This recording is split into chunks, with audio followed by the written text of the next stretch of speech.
మళ్ళీ మోసపోయాను. ఇలా నాకే ఎందుకు జరుగుతుందో అస్సలు అర్థం కావట్లేదు. Welcome to my channel Vibha collections.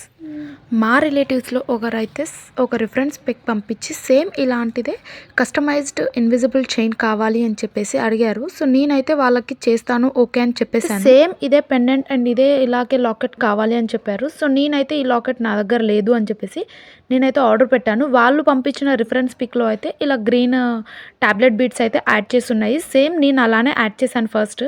కానీ తర్వాతకి అంతా అయిపోయాక వాళ్ళకి రిఫరెన్స్ పిక్స్ పెడితే అప్పుడు అంటున్నారు వాళ్ళు, ఇది కొంచెం డల్ కలర్‌లో అనిపిస్తుందని చెప్పేసి మా మామ్ అంటుంది. ఇదొద్దు అని చెప్పేసి అప్పుడు చెప్పారనమాట. అది వినగానే నాకైతే అసలు చాలా అంటే చాలా బాధేసింది.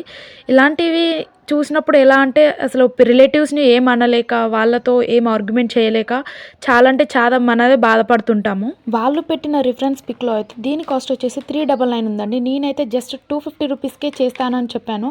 దానికి వాళ్ళు చాలా హ్యాపీ ఫీల్ అయిపోయి ఓకే అండి కంపల్సరీ కావాలి అని చెప్పేసి అగ్రీ అయ్యారు. కానీ లాస్ట్‌కైతే ఇలా చేశారు. మీకెలా అనిపించిందో కామెంట్ చేయండి. నచ్చితే లైక్ చేసి సబ్స్క్రైబ్ చేసుకోండి.